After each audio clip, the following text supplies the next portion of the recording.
Yo, what's good, y'all? What's happening? It's your man Ken Billions. How y'all doing? Man, I'm gonna get right to the point. This video is called "Searching for a Good Oppressor." Right now, I'm only talking about me. I'm talking about my behavior. This doesn't apply to anyone else. So I'm only talking about me and my experiences. Right. So I can admit and I can raise my hand that as a career choice, there was a time in my life where I was searching for a good oppressor, right? So one of the people that I was looking for was my mom, right? My father, family members who weren't perfect, and I used them as an oppressor, right? So I would do dumb shit. I would I would have self-inflicted things happen to me in my life, and then I would search for the reason why it happened. Right? I was looking for an oppressor. So, and the easy target is parents, of course, mothers and fathers. You know, we get to watch them, and we forget that they're human, and we rob them of the human element. So our parents got to be perfect. Our family members got to be perfect. So I know for me, because I had an imperfect mother and an imperfect father, they were easy targets for the reason why I was behaving the way I was behaving, because I needed a reason else other than me why I was doing dumb shit, why I was coming up short, why I was taking L's, right? I was honestly looking to be oppressed. Listen to the sound of that. I was looking to be oppressed because accountability is for grown folks. And I was a minority. In the word minority is the word minor. So, yeah, I had a big body, but my mind frame was the mind frame of a minor. Because when I did something, it was someone else's fault. It was state and local government's fault why I did what I did, right? Now, again, I'm only talking about me, my experiences. And another way that I was looking for an oppressor was I would look at something that happened to someone else, say a stranger, they live in Compton, and I'll point to that and be like, see, the system is not fair. We can't win. But that had nothing to do with my day-to-day. That had nothing to do with me being a good son, me being a good brother, me being a good friend, me being a good partner, me being a contributor. That had nothing to do with that. But when you're looking for an oppressor, you need anything, the slightest thing to say, you know what? Life ain't fair. And it's not. There was never a time in the world where everything was an even playing field. There was never a time in history where bad shit didn't happen to good people. It does. There was never a time in history where the world was just a utopia. It's always been a best of times and the worst of times for some people. Right now, it is the best of times for black people, Mexican people, Chinese people, right?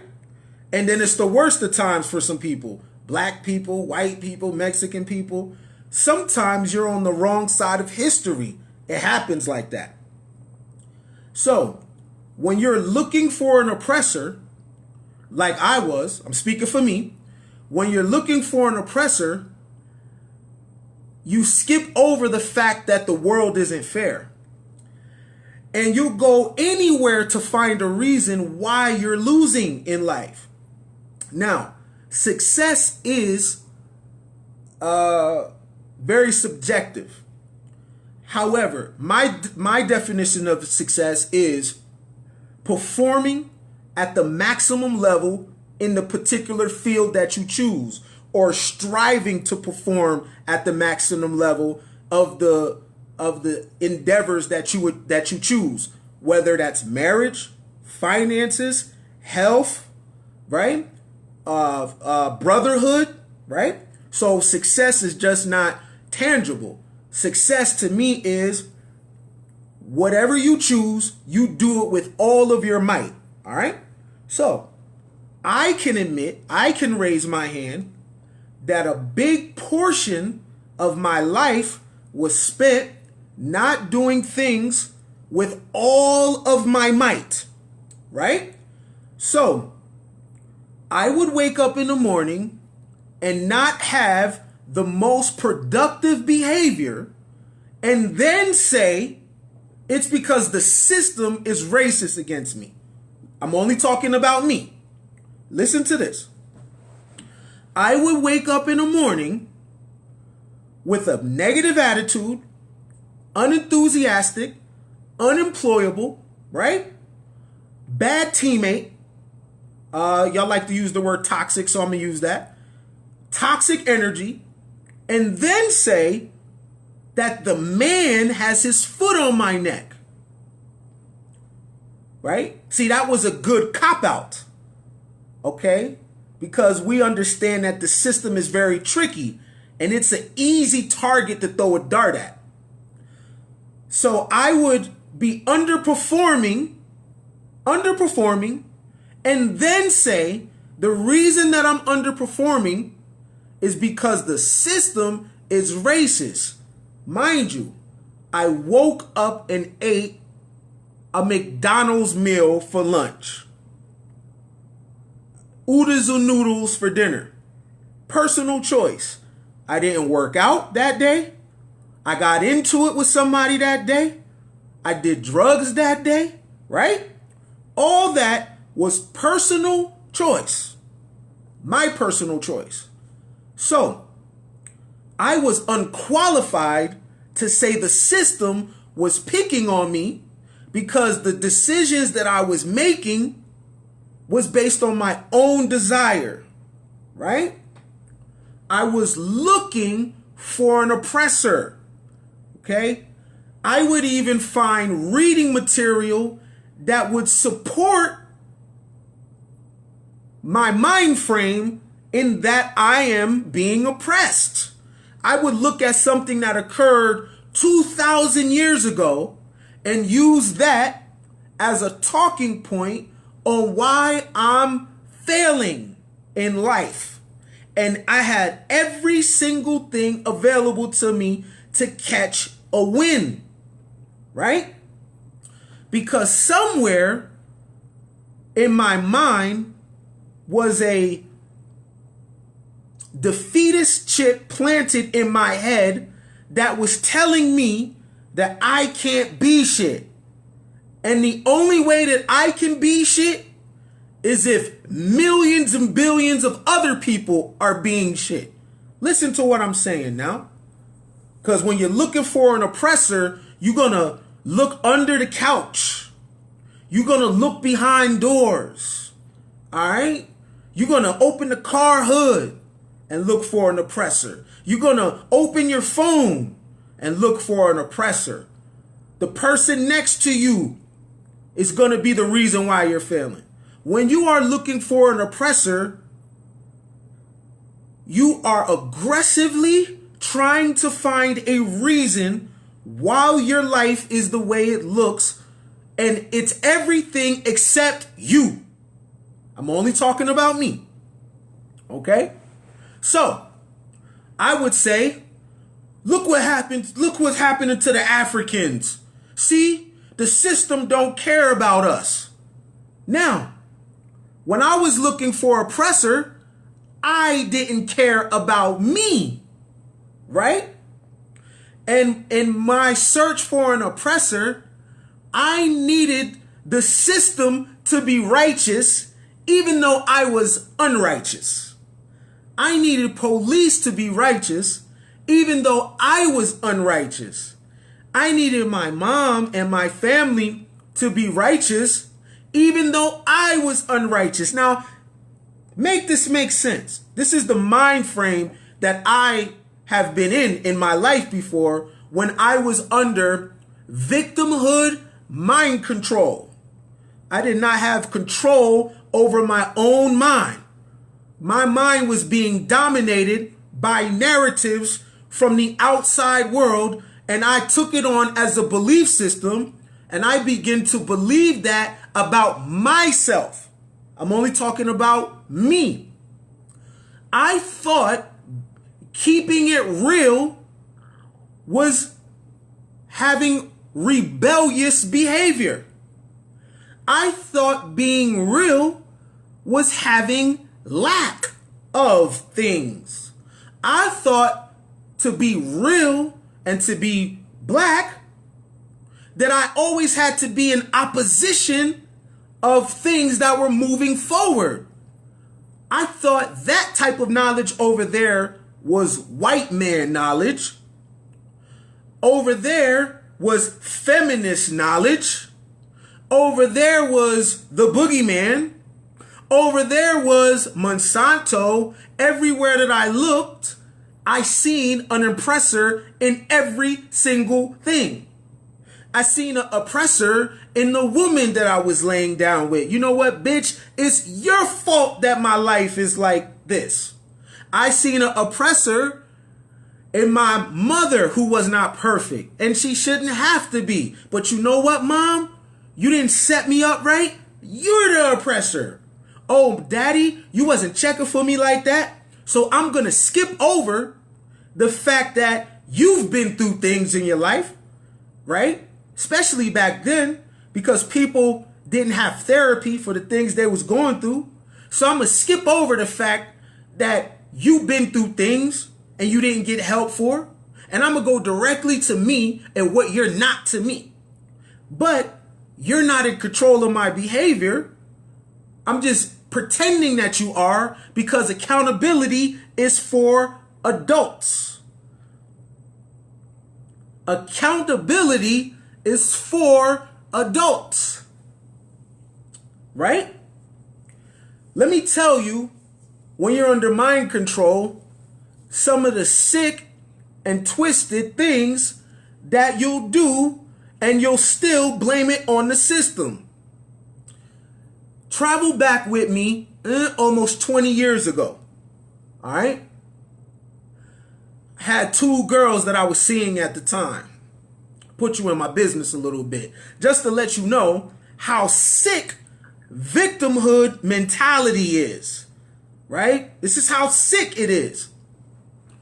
And in fact, it's not just sick. Being a victim is a religion. Being a victim is a religion. And it has talking points to the religion. Just like hallelujah. Just like amen. Right? So travel back with me. Make sure you like and share the video, because I'm going to give you this gospel. Travel back with me 20 years ago. Let me tell you how sick and twisted my mind frame was. I had two girls, an older woman, she was like 10 years older, and a woman my age. I was about 19. In the morning, I was with the older one. At night, I was with the older woman. Right? At night, I was with the older woman. All right? And I ejaculated into her. Let me tell you how sick and twisted the mind frame is. 10 hours later, so I stayed the night at her house. 10 hours later, I went to see my other woman who was my age, and I ejaculated in her too. So in less than 24 hours, I came in two women. Listen now, because this is what victimhood psychology does to your mind. Mind control. And you do some sick shit. All right? So, in less than 24 hours, I ejaculated in two women. They both got pregnant. Do you know what I told them? I ain't ready for all that shit. You gotta have I told both of them, y'all need to have an abortion. Hold on now. Hold on. Listen to the sick and twisted things that you'll do when you are looking for an oppressor and you see yourself as being oppressed. I'm only talking about me. When I see myself oppressed, I did dumb shit like that, even though nothing made me do it, right? I had no control and discipline over my urges. I could have used the condom. I didn't want to. I could have pulled out. I didn't want to. I could have been abstinent. I didn't want to. See? You see, there's choices right there. There's choices right there. But I went into these situations already feeling like I wasn't oppressed. Okay. So when they both got pregnant, I told both of them the same shit. Man, you on your own with that. I ain't got time for that. Hold on. Imagine somebody tell your daughter that. Right? Now here's the sick and twisted thing. They were both choosing to be in my life because they thought that I had a good head on my shoulders.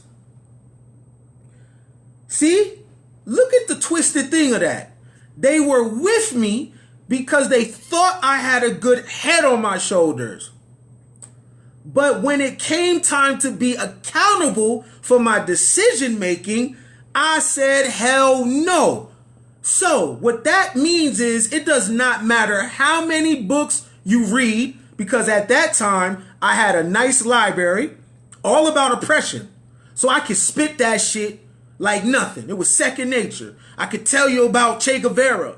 I could tell you about Nelson Mandela. I could tell you about the system and Behold the Pale Horse. I could tell you how, the United States dropped the bomb on Nagasaki. I could tell you about the school to prison pipeline. I could tell you about chattel slavery in the African diaspora. However, that don't make you not be a fuck nigga though.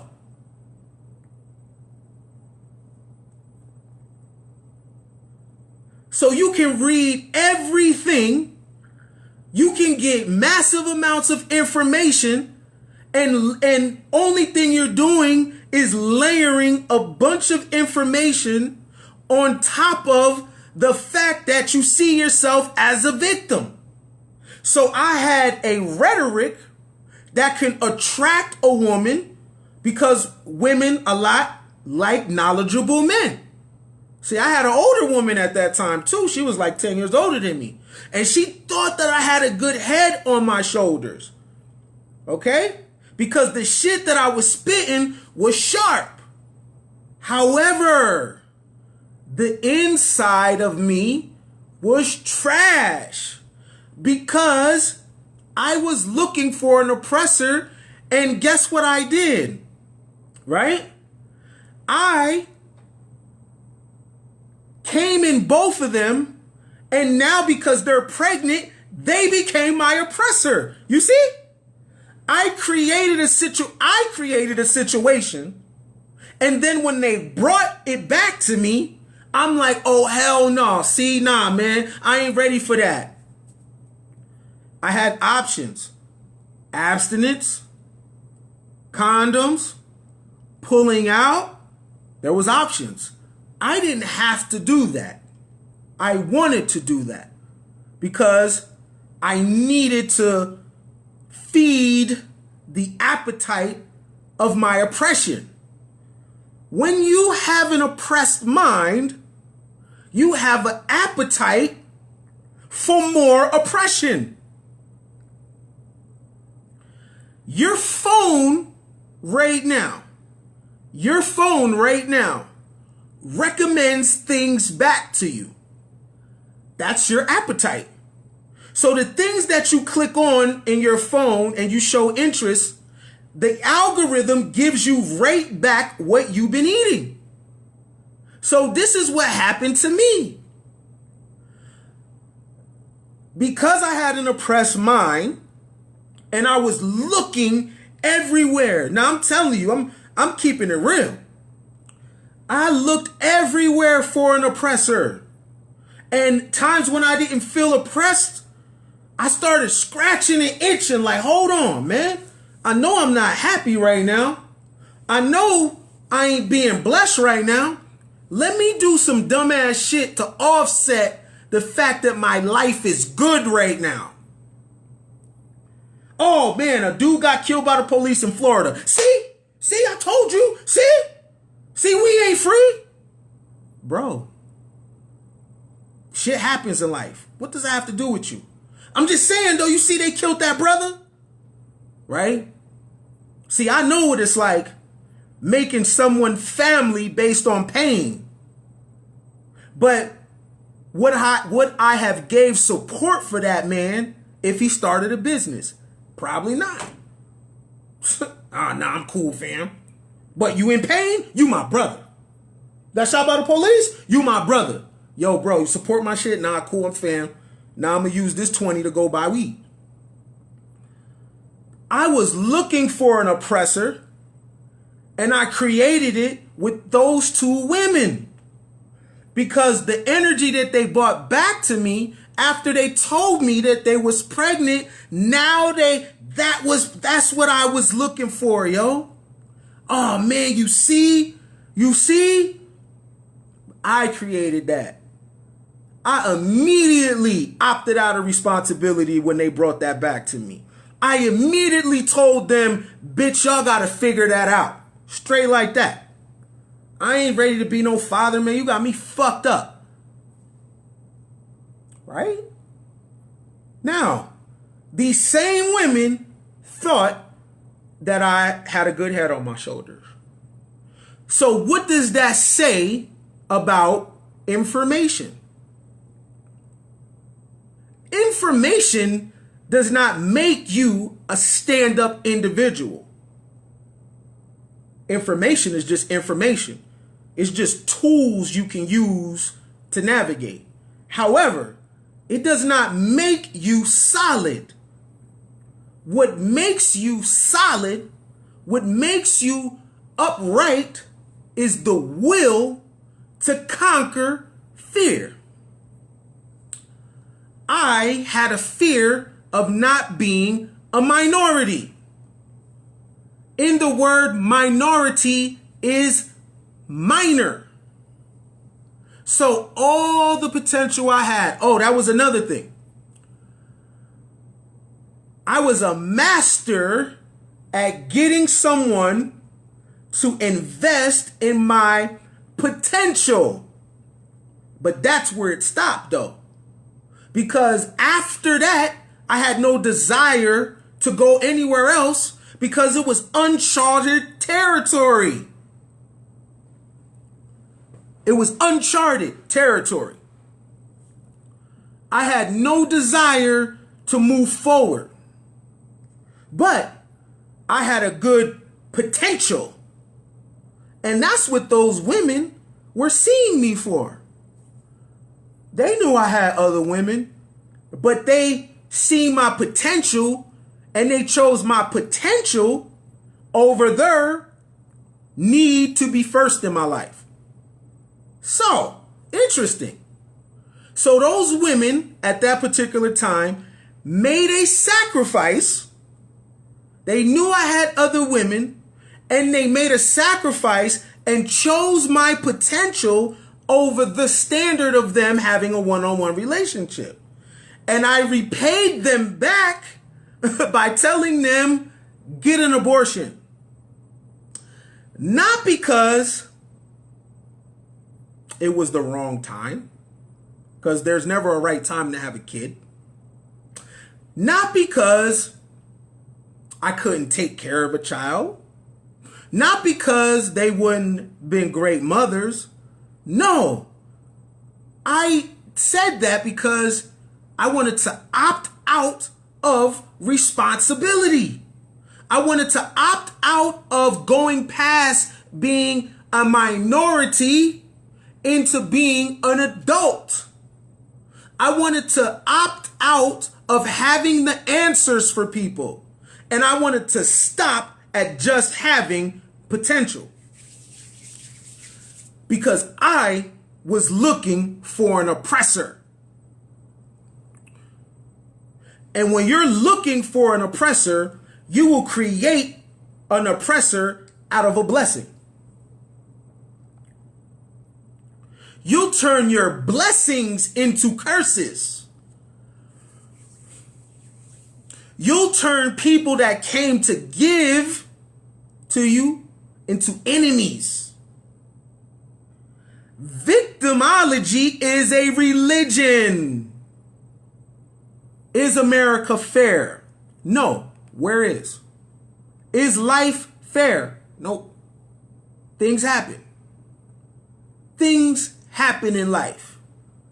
How do we respond to it? You can't help the way you were born. I got the face that I have. Is it fair? Right? Some of the girls that I've liked in the past didn't like my face. Is life fair? No, it's not. I got the nose that I have. I got the mouth that I have. I got the height that I have and the build that I have. Is that fair? Man, I want to be 6'7" too. I'm 5'9". You know what I'm saying? I got the face that this is life. You play your cards. Right? But when you are looking for an oppressor, you don't look at life through that lens. You look at life through a lens that life is picking on you. You say things like systematic racism is the reason why your life, I'm only talking your life, is the way it is. I know because I said it. The system is racist. Hey, but you're fucking up. The system is racist. Yo, fam, you owe me money. The system is racist. Hey, you got me pregnant, bitch. The system is racist. Hey, fam, you ain't call me back. My nigga, the system is racist. Yo, bro, what happened to that job interview? I ain't go. The system is racist. Hey, man, can you give me that thing I loaned to you back? Nigga, the system is racist.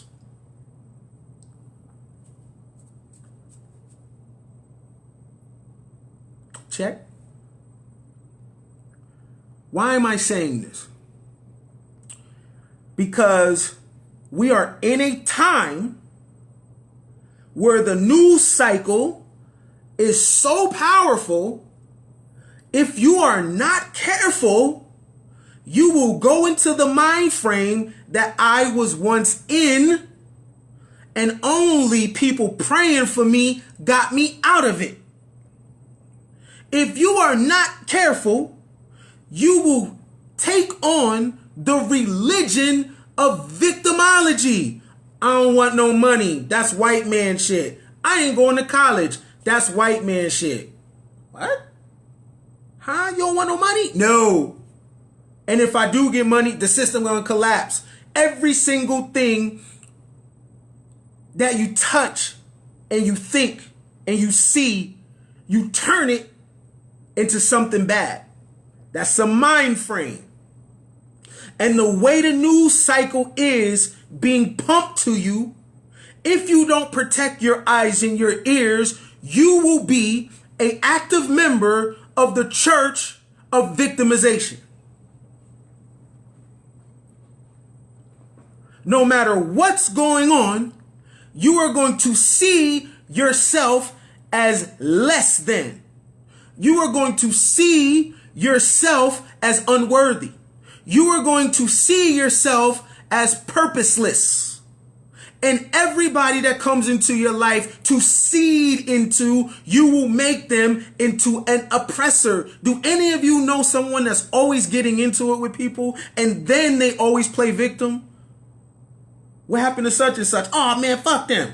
Yo, what happened to Bruh? Man, fuck that nigga. Every single thing. How does that happen? Because Bruce Lipton teaches us in the biology of belief that when we begin to believe certain things, our cells configure to that belief system, and we therefore begin to create that world based on that belief. I was once a baby with dreams. I was once a baby with ideals. I was once a baby that seen life in a positive manner. What the fuck happened to that baby that thought he can do something, that thought he can be whatever he wanted to be? What happened? Who came and robbed me of my dreams? Let me tell you who robbed me of my dreams. Race baiters robbed me of my dreams. Gatekeepers robbed me of my dreams. Struggle consciousness robbed me of my dreams. And then I became parasitic and a vampire, and I began to rob others of their dreams. Because when I laid down with those women and I came in them, and they came to tell me they was pregnant, excited to be a mother, I robbed them of that and said, bitch, you got to get an abortion. Both of y'all. Right? See how it works? Because being a victim is a sickness. Everything in nature is operating at optimum level in its purpose. Everything in nature is being what it's supposed to be. A lion becomes what it's supposed to be. Plant life becomes what it's supposed to be. Everything in nature is on its course. The only thing that is not becoming what it's supposed to be and designed to be is man. Why? Because the difference between us and animals is we have belief. They are fixed based on instinct. All right? So belief changes our design. Again, Bruce Lipton talks about this. Belief changes our design. So I was that boy that dreamed that I can be anything. And when I embraced the belief of victimization and victimology, I went from innocent to corrupt. And then I began to start corrupting other people because I told them they should also find an oppressor. You're a slave. What? How am I going to go to someone and tell them they are a slave? You see? You pass it on. And we're in a space where you don't pass good news on. You pass pain. You pass trauma. You pass dysfunction on. Haven't you guys seen it? What's going on outside? Everybody wants to be a victim. Everybody wants to be hurt. Someone tell you no one time, you can't take it. You get one door, two doors, three doors closed on you, you're shut down. You turn on the TV, which you don't have to, and you see something happen in a far off land and you get discouraged and you say, oh, the world is over.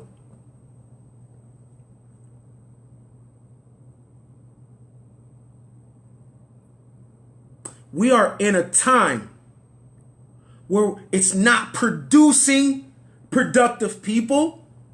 It's devolving people. It's turning people from innocent children and teenagers that have dreams and goals and want to contribute to society at large. It's turning them into zombies. It's turning them into people that see the world upside down and they behave upside down. Pay attention to the people that talk about race. Once you look inside their life and look at their habits, you can say, you know what? I don't think racism is the reason you're like this. I think you're just a fuck up. And they will say, you can't judge me.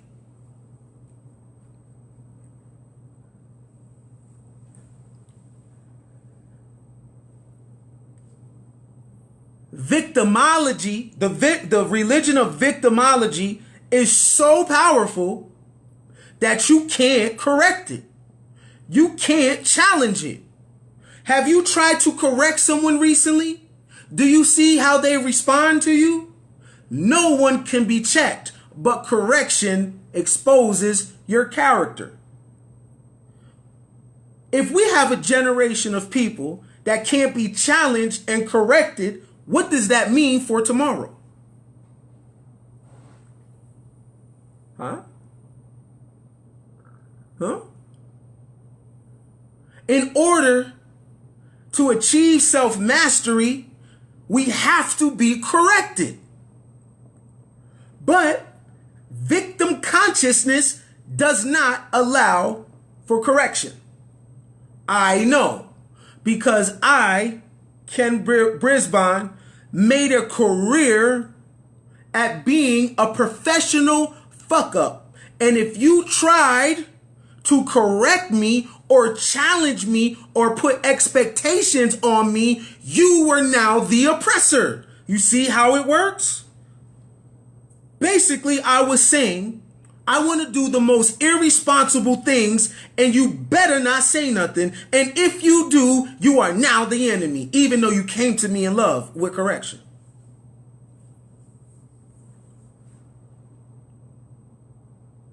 We are living in a world that makes me raise my eyebrow because I know where it goes. And many people are not going to be as fortunate as I was to get some part of my innocence that was stolen back. To take my innocence back, I had to start denouncing the people that took it.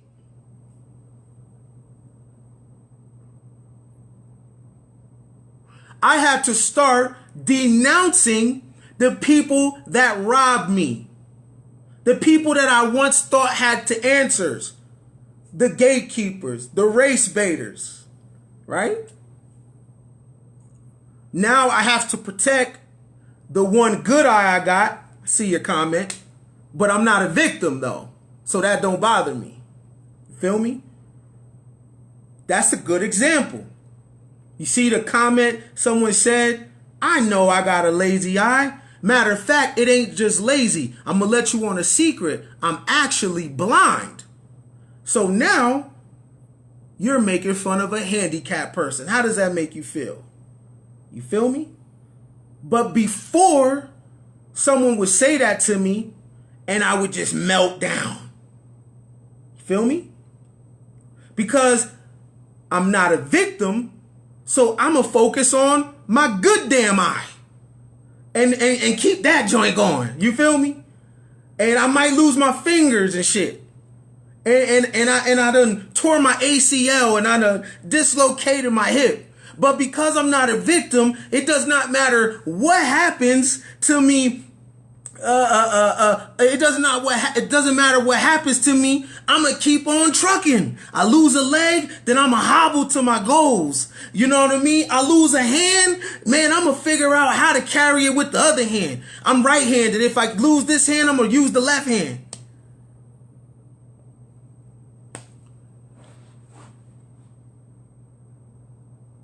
Victimology is dangerous.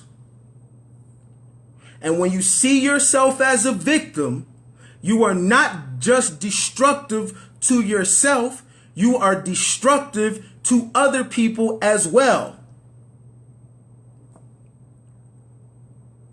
I didn't have to do them women like that.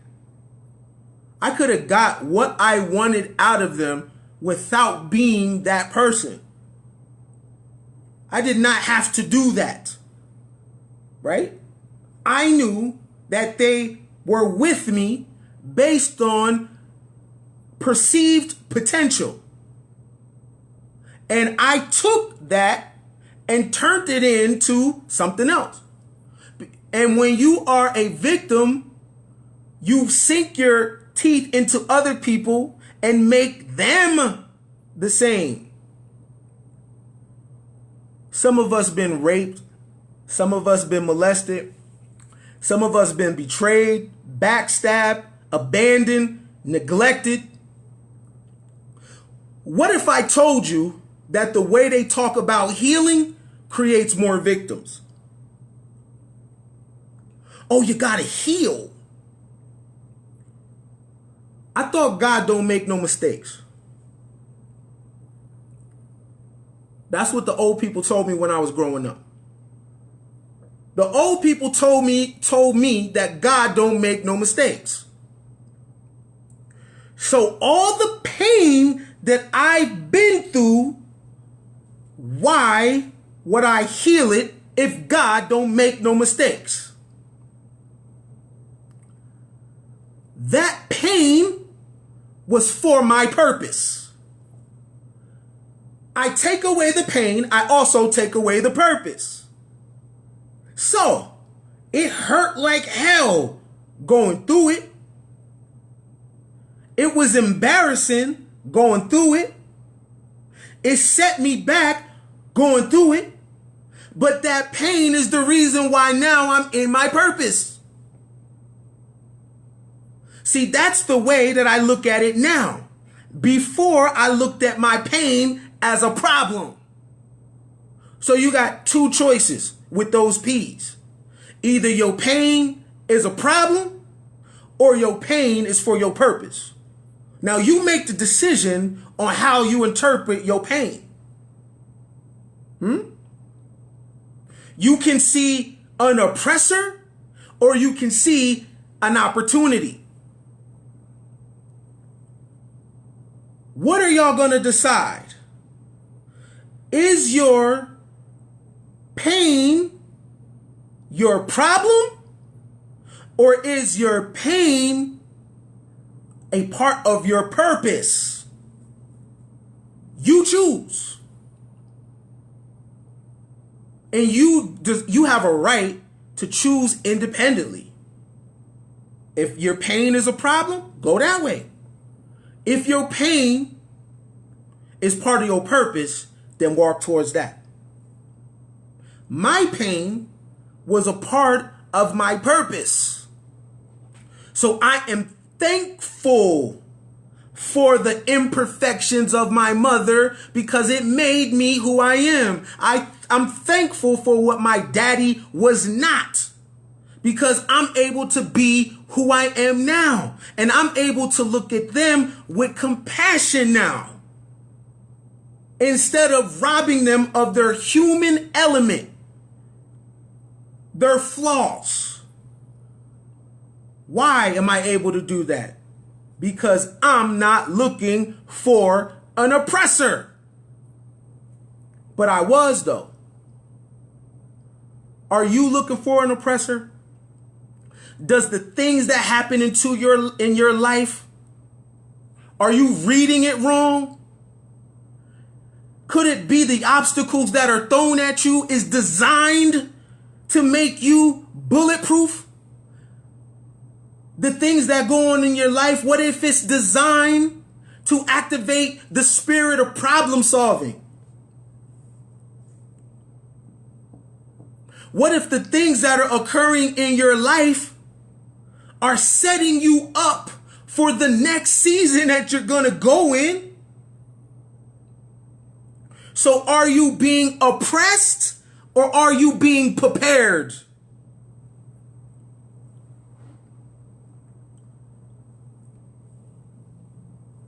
Think about that for a second.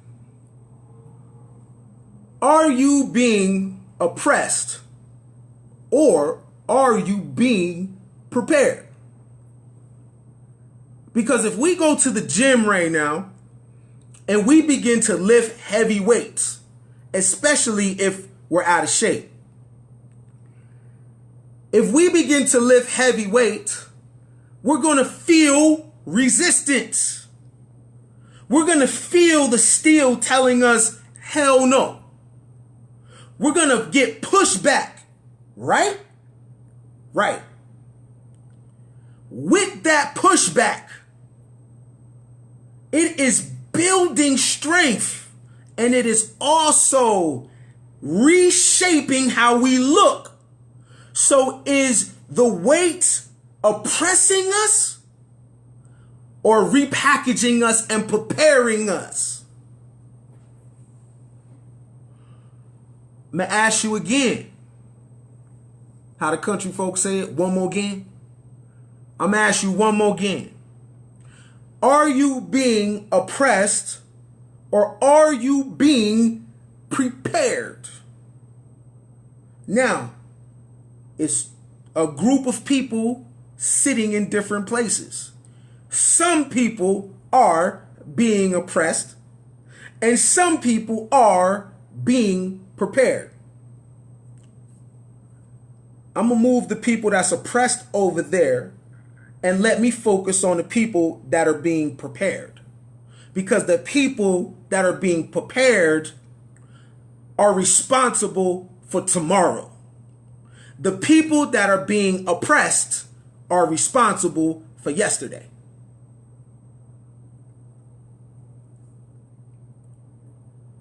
It's a cold game, and life ain't fair. So you have to decide where you sit. The Kabbalion teaches us that the universe is mental, not emotional.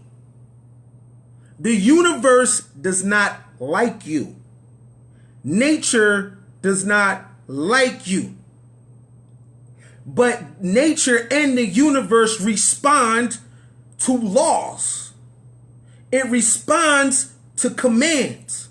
And it's going to be loyal to the people that command in a particular way.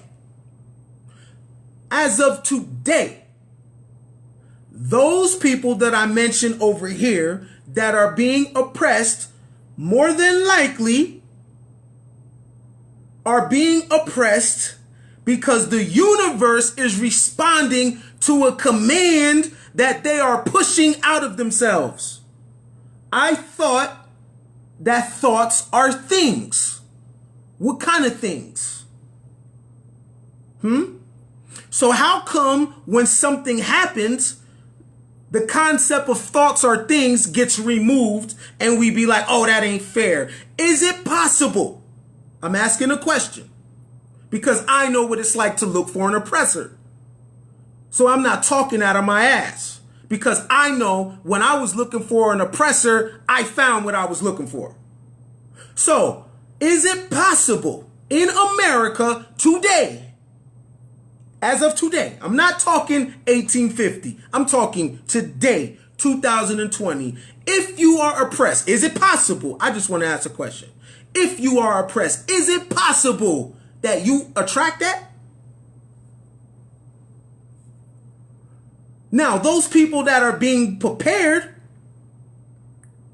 they're going through the same things that the people that are oppressed are going through. The difference is the people that are being prepared look at it differently. And they figure out how to go over, under, through, or around the things that's going on.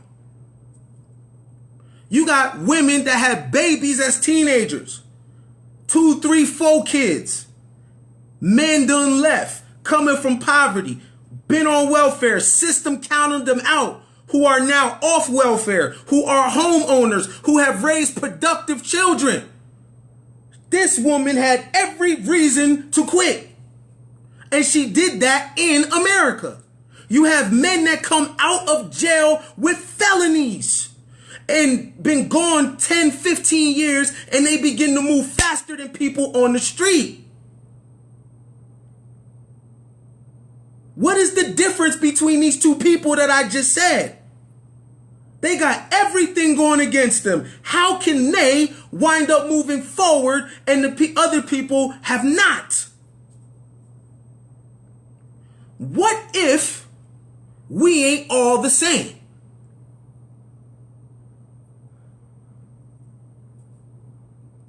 Is that possible? Is it possible that our trajectories in life are different? Is it possible that what's coming to me might not be coming to you? Is that possible? Is it possible that you might be on your way out and I'm on my way in? Is that possible? Is it possible that my life today looks the way it looks because I'm not looking for an oppressor and you are? Does that make me a coon?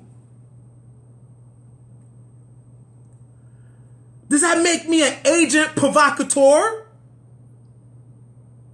Because when I get told no, I keep going.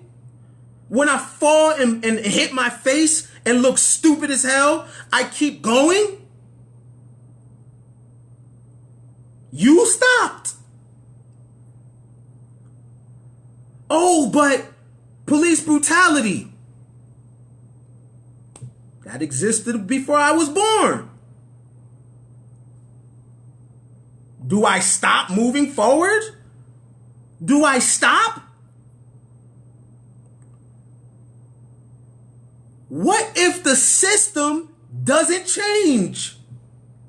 What do I do?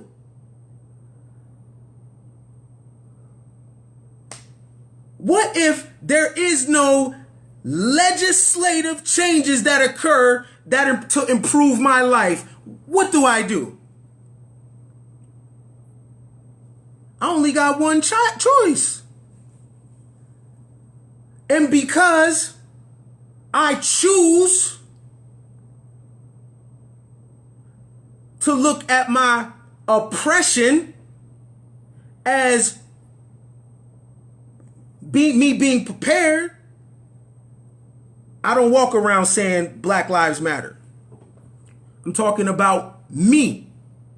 Do you know why I don't say that? Now, if you would have caught me 15 years ago, I might have been 10 toes front lining with you. Why? Because I was looking for oppressor, and I was looking for people to validate me, and I was looking for people to give my life meaning.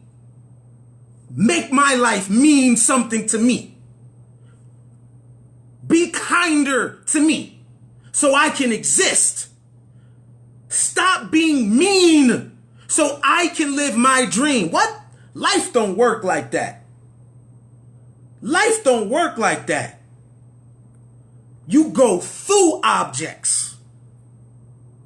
I have to wake up in the morning and tell myself that I'm that nigga, even if I got $2 in my pocket. I gotta wake up every morning and say, no matter what, I'm a king, I'm a god, I'm a soul controller. And no matter what happens today, it's my fault. Whatever happens to me today, it is my fault. You know why? Because I'm not looking for an oppressor. When I was, nothing was my fault. Yo, man, why you ain't do that? I'm clearly fucking up. Bro, you know the system's racist.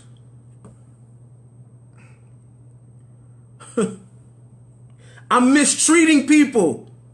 System is racist. What do you mean? Slavery. Slavery is the reason why I'm mistreating you. I got post-traumatic slave stress. This is why I ain't call you back when I said I was going to call you back.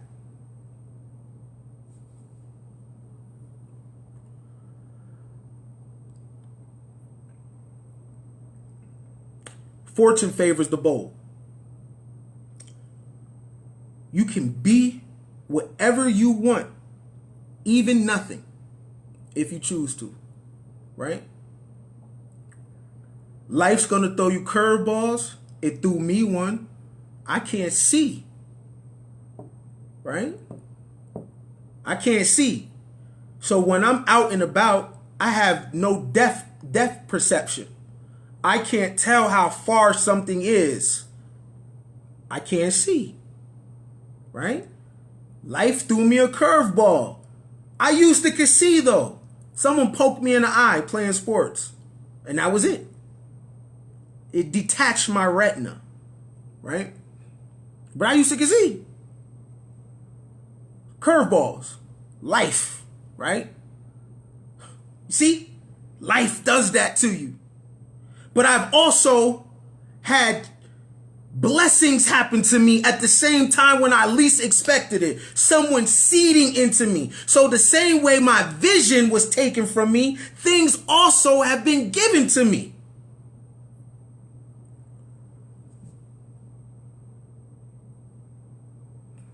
You got two choices. Are you oppressed or are you being prepared? Is what you're going through designed to, are you being picked on? Or are you being prepared to introduce new thought, new ideals, new ways of life for those that ain't even born yet. When I stopped looking for an oppressor, I stopped expecting certain things from the system that I wasn't willing to be. I stopped expecting things from police officers that I wasn't willing to be. So, as I keep walking the path of self-mastery and self-discovery, I'm able to challenge anything that I think is incorrect because my sword and shield and my ammunition is my own character. So now when I hold someone accountable, I'm holding them to something that I already am. Right? That's why people look to be oppressed. Because you don't got to do no work. You can be an idealist and expect things from your government that you yourself are not willing to give. You can tell police how to police without first policing your own self. Woo! How can a person that doesn't practice self-government talk to a government and tell it how to govern? How do people that don't police themselves tell people how to police? How do people that don't have righteous behavior have the unmitigated gall to demand righteousness from others? You got to pull the beam out of your eye before you pull the log out of someone else's.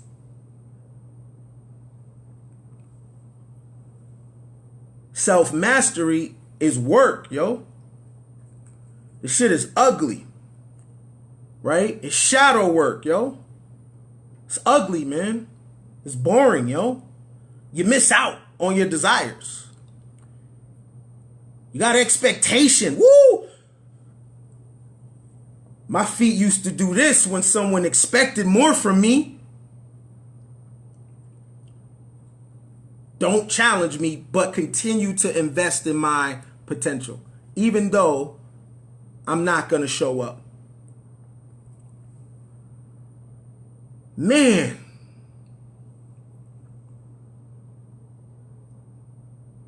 If you are a woman, my advice for you, don't search for a man until you search for self-mastery.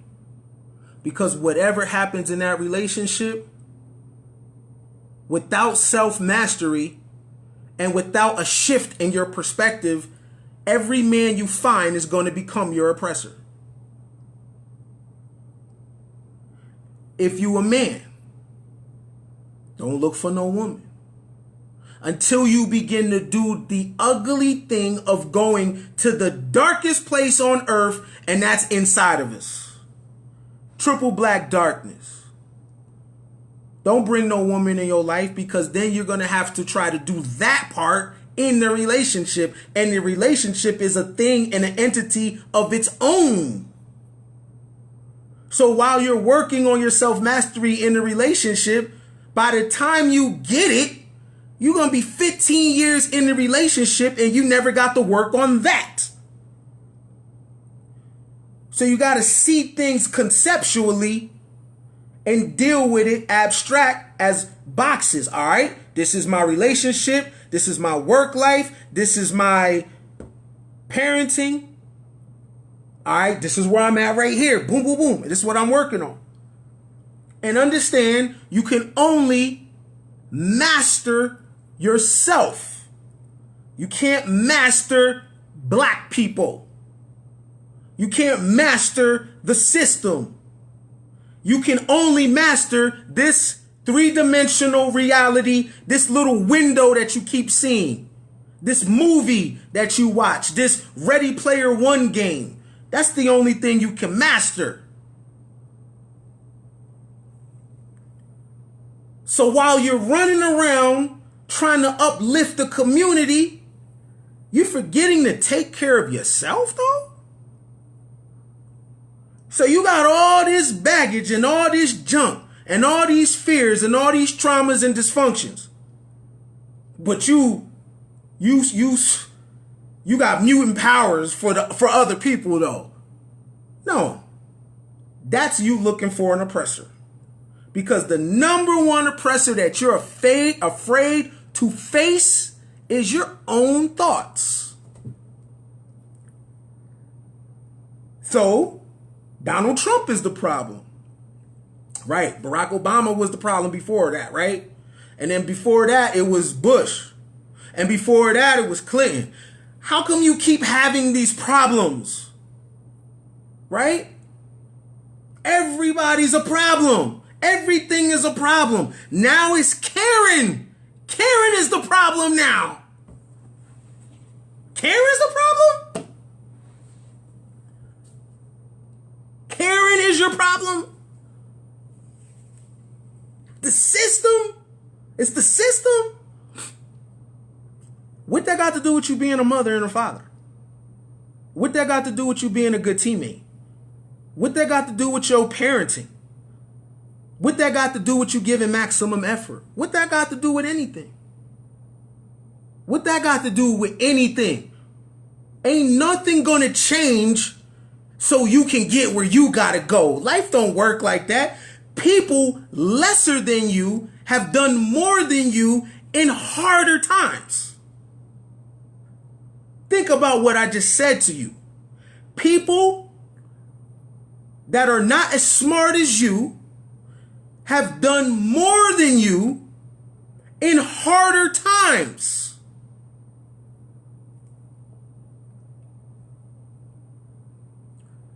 People now got things like therapy and counseling. There wasn't no therapy and counseling in 1920 and 1910.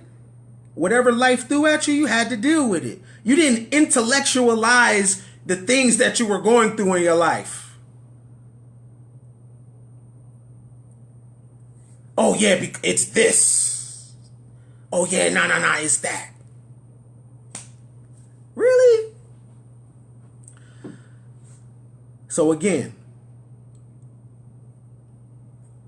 2 P's, right? Are you being prepared, or is the things you're going through a problem? Which one? Because you're going to look up one day and you're going to be a 65, 70, 80, if you're lucky, year-old man or woman. And the only thing you're going to have is memory. How do you want to spend the rest of your summers and your winters? Do you want to be the man and the woman that dies with a broken heart because you know that you left life on the table because you were scared to attack the things that frighten you most?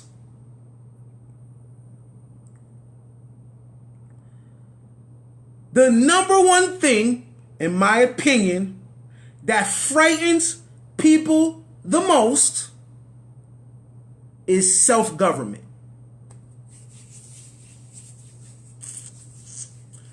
What happens if they take the welfare? What happens if there's no more stimulus?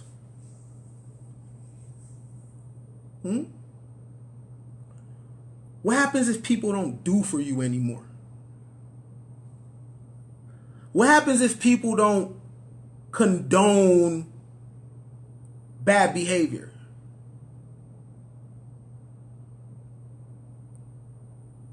What happens? Because there's incentive right now for bad behavior. Right? I watch people spray paint businesses, tear down statues, break windows, and I only ask one question in my mind. I wonder what their life looks like.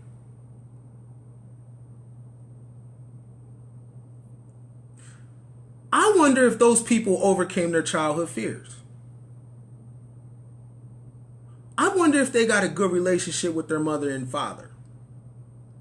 I wonder after they're done this, they go home to a life that they hate. And then I begin to have compassion, and I felt sorry for them. Imagine breaking everything outside of you and not fixing the shit inside of you. Imagine tearing shit down on the outside and going home to a world that you hate. Now that's hell. So the things you do outside is just a purge because you can't fix anything. That's hell. So I had compassion for those people because I understand that Robert E. Lee is a good target.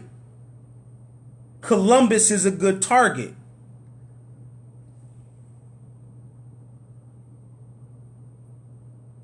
But as much as I'll disagree with Columbus or Robert E. Lee, they're not my oppressor. Before I attack that, I got to ask my kid, hey, what's my report card as a parent? That's a little too grown. Before I go out and be like, Christopher Columbus was a slaver and a pillaging. Yo, what do you think of me as a teammate? Am I doing everything in this relationship to make us win? Is there things that I could work on? Am I a liability in my household? Or am I running outside looking for an oppressor? Out when cancel culture is all finished, it's only going to be one thing left to cancel: the mirror. After the statues are gone, after the government is gone, after the guns are gone, after all these things that we think is oppressing us is gone, guess what's the next thing everyone's going to destroy? Mirrors. After they burn all the books, burn all the schools, burn everything down, the last thing that's going to go is the real God, the mirror.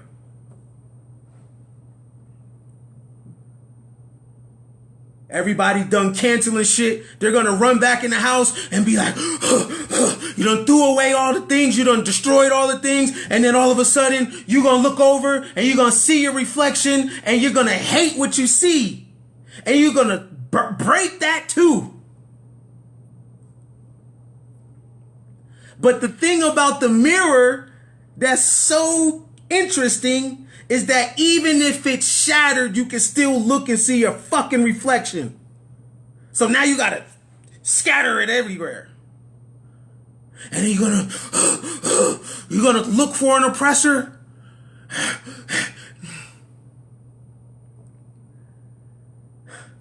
You're gonna look for an oppressor and there's not gonna be nothing there. And then you're gonna notice you're breathing air. And you're gonna be like, oh shit, that's what's bothering me. Then you're going to hold your breath and just kill yourself. You know what I mean? I'm only speaking for me. And I know when I was looking to be oppressed and looking for an oppressor, I was leaving a trail of blood and a trail of tears. You know? I was turning good things into bad things. I was turning clean things into ugly things. I was turning my blessings into my curses. And I wasn't looking at the things that was happening to me, my pain, as part of my purpose. Right? What I'm going through is preparing me to be more than I am now, I just have to endure this shit and build up an immune system and activate the spirit of problem solving to go over, under, through, or around. So I don't see the world like that anymore. Okay? I don't see the world like that anymore. And it is your constitutional right to see the world how you choose to see it. I'm only sharing and talking about me. Because guess what? Even though I did not like the fact that I was looking for an oppressor and to be oppressed, you have every right to be oppressed if you choose to. You have every right, whatever space is in your life, to look for an oppressor. For whatever reason, you got to go through that. No judgment. I hope that you turn a corner. But if you don't, you have every right to live your life how you want to. It's all good, right? It's fine. So in closing, is your oppression or your perceived oppression, is it a problem or is it preparing you? I got some people in the chat. Be honest. Is your oppression a problem or is it preparing you? Someone talk back to me real quick. So I need to know what I'm dealing with right here. Are you being prepared or is it just a problem? Which one? Now, if it's a problem, you represent yesterday. If you are being prepared, you represent today, tomorrow. You are built for tough. Now, notice something. In life, you can be a lot of things except oppressed.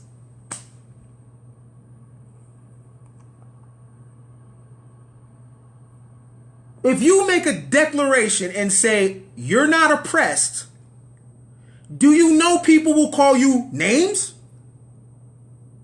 Do you know people will have an attitude with you? Do you know people will fight you? Someone said, being prepared for what? For more.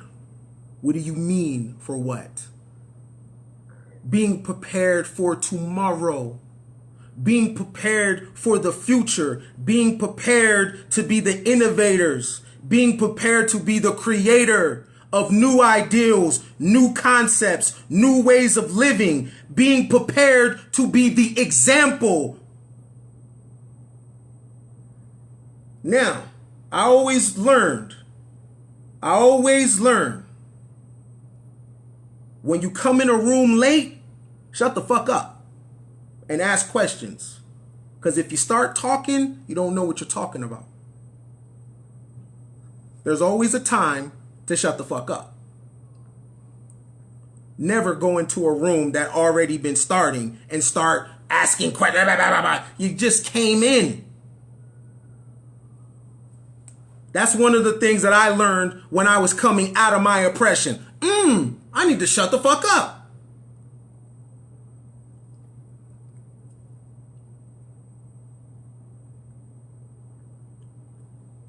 There's another way, yo.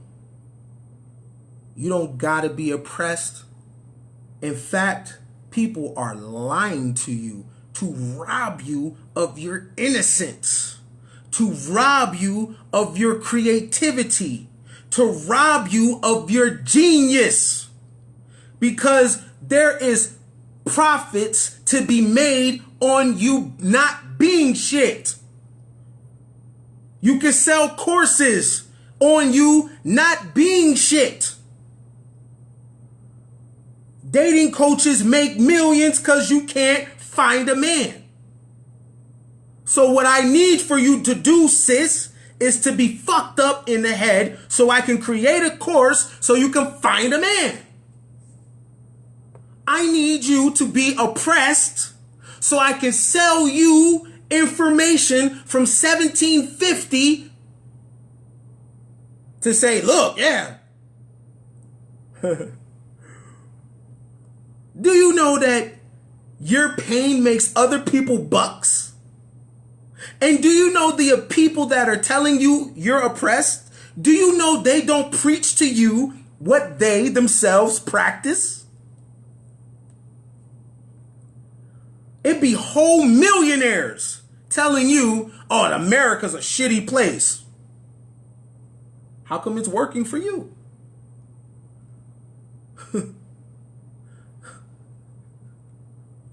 Right? People with resources and things telling you, man, listen, man, don't even, this shit is bullshit. Right? It's profitable for you to be hurt. It's a business model. If all else fails, you can sell pain. Fail at the NBA? Let me sell pain. Right? Failed rap career? Let me sell pain. Right? You fail at the things that you tried? There's always room to sell some pain. Pain and fear is the number one thing that sells. I know because I was a member. I had a subscription to Pain University. I don't give a damn what nobody say. I was the number one oppressed human being in the world. See how that goes? I was the number one oppressed human in the world. That's what I thought. Now, that's some sick and twisted shit to say. Who wants to be the most hurt person in the world? I did. Me. Right? Oppression, bad things used to run away from me and I used to chase it. Hey, you ain't making my life hard enough. More.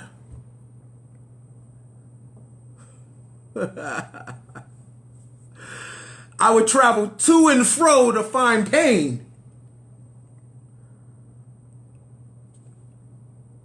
I'm getting on the phone with my travel agent. Hey, where they selling that pain? Texas? Bad. It's a retreat? It's somewhere that I can go get hurt? I'm there.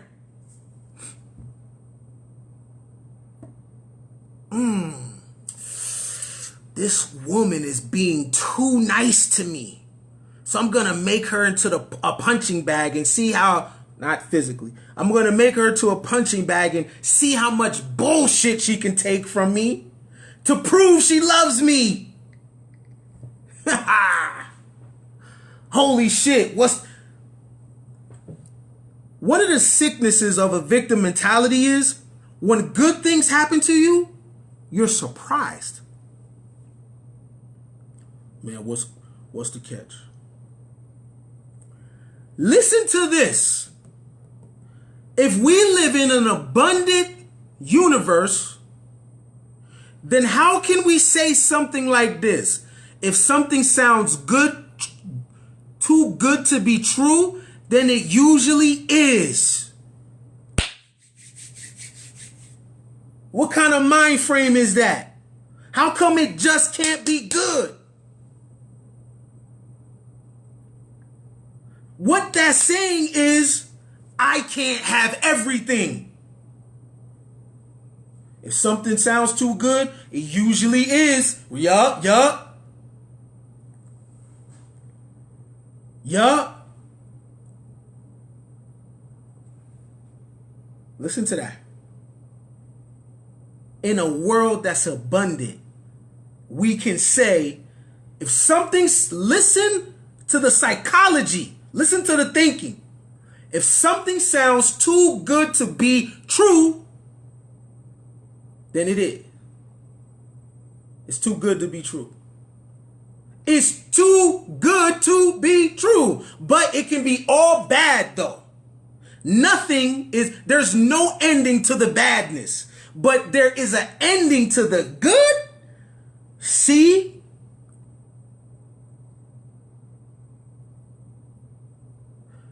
When you are poor as fuck and hurting and your life is upside down, there's no conspiracy.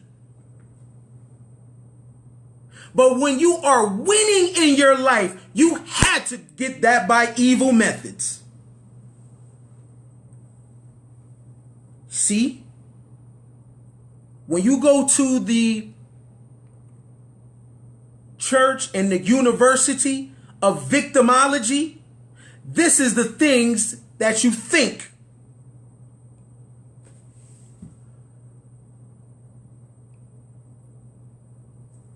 Think about the times in your life where you did the worst.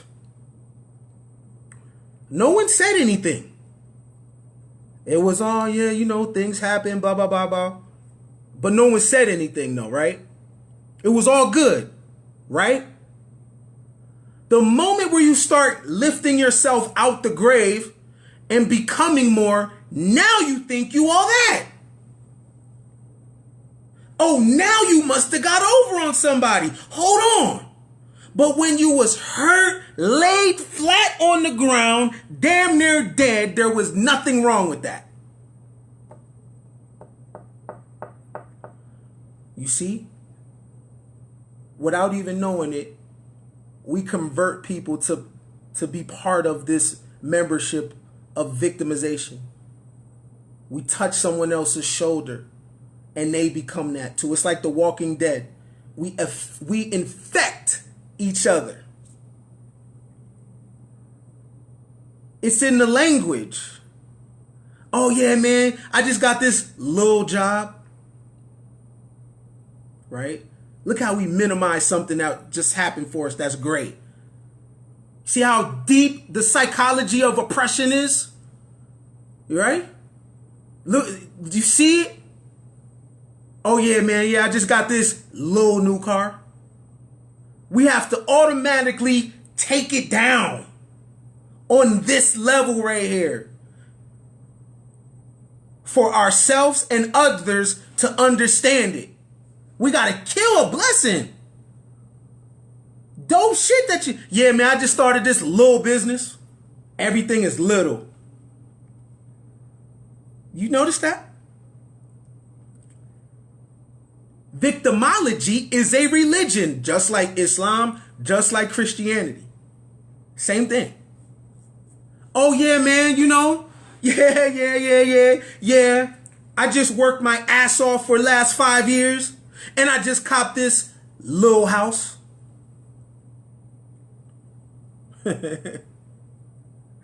Right? You about to take the vacation of your life. Yeah, man, yeah. Yeah, I'm about to go to Lil Dubai.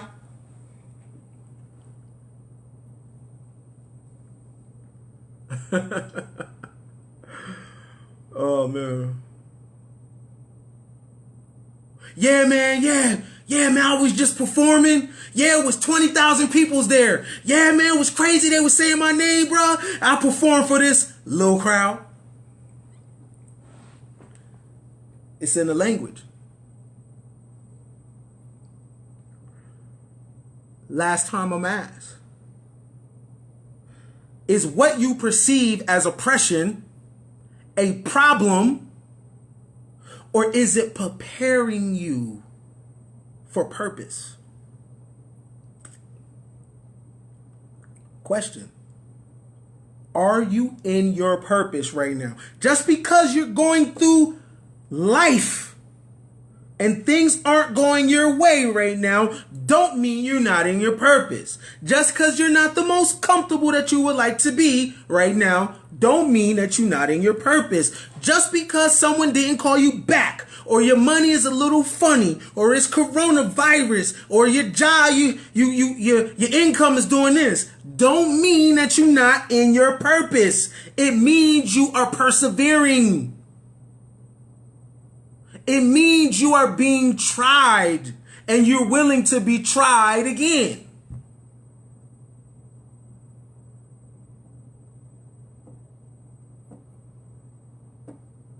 Are you being oppressed because of perception?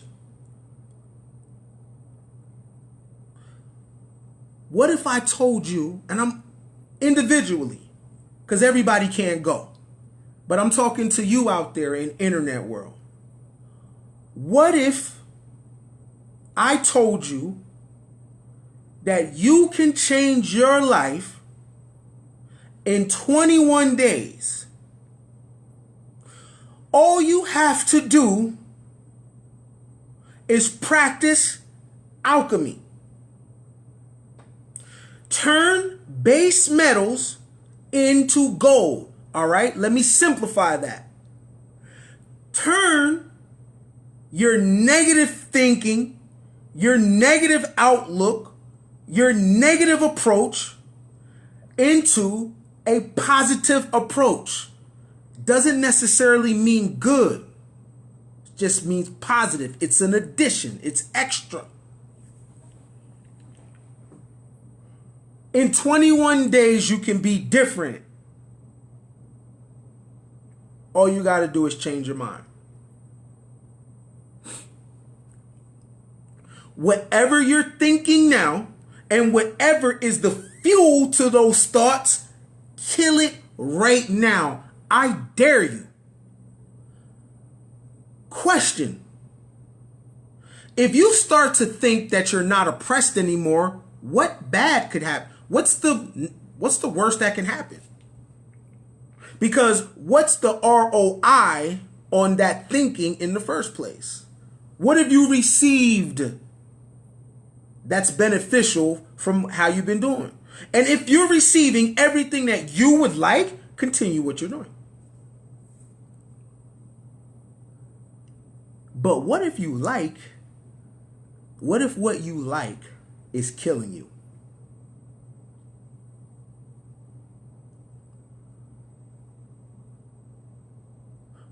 What if that's not even what you like? Huh?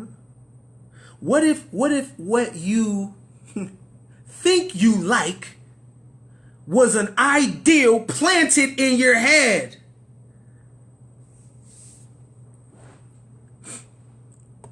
That's a good question, this man says. 21 days, what's the catch? I'm going to tell you what the catch is. In 21 days, if you change your thinking, here's the catch.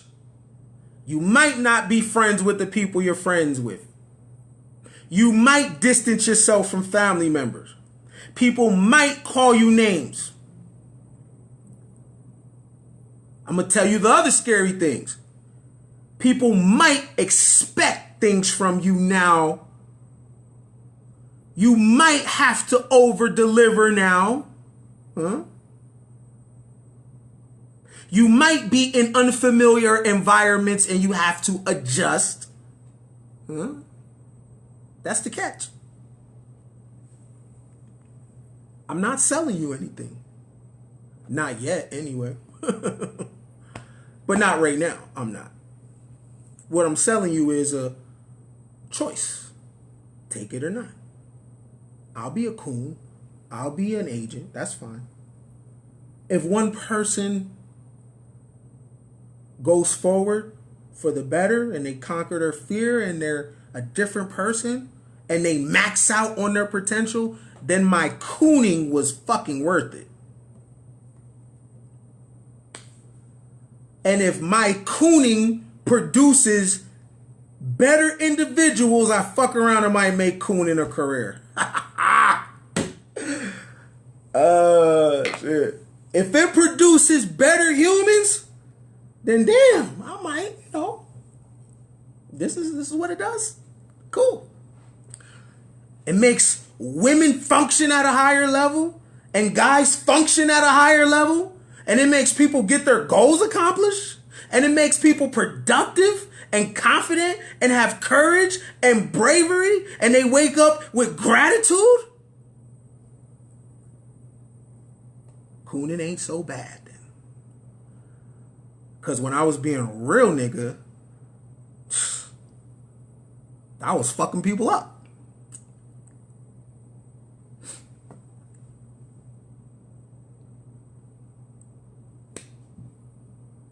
I challenge you before you go to bed, write out what is the opposite of oppression to you. To you. Write it out on a piece of paper, put it by your bed, drink a full glass of water, focus on what you wrote down, and wake up in the morning and burn it. Right? Shonda said, I need, what's your name, Rhonda? Said, I need $500. What you gonna do to get the 500? That's a little bit of money. What are you going to do to get the 500?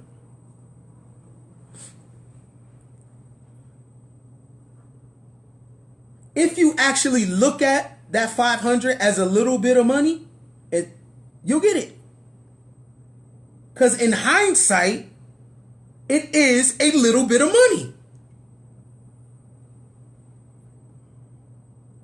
Now, there's something going on with us if little things are big things in our life. I know. Right? $500? There's times where I haven't had that shit. And I looked at it as a mountain. But if I had $500 problems, then I was a $500 nigga.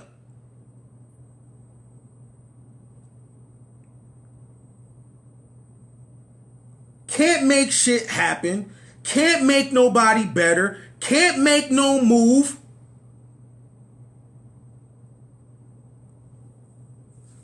There's something going on in my life if I live in America and I have my problems are $500. I'm doing something wrong.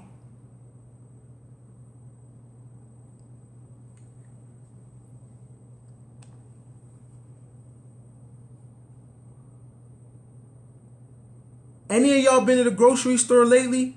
You see what $100 gets you? If you're trying to eat clean, you see what $100 gets you? Inflation, interest.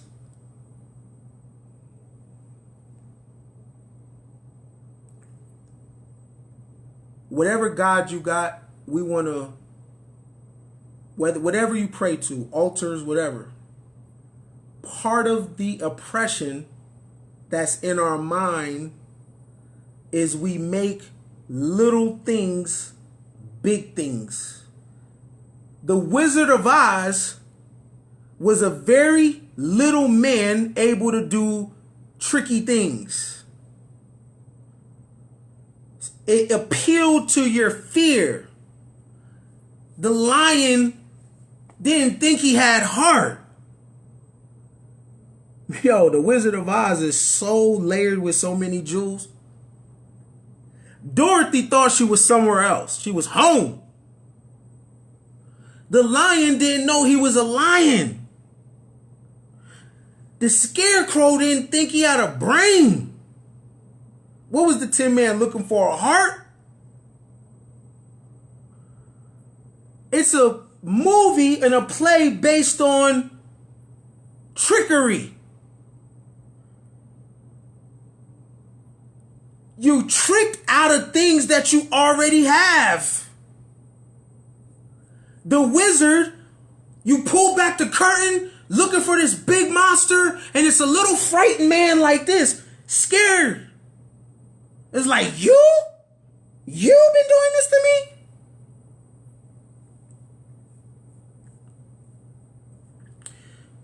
I'm going to go with this.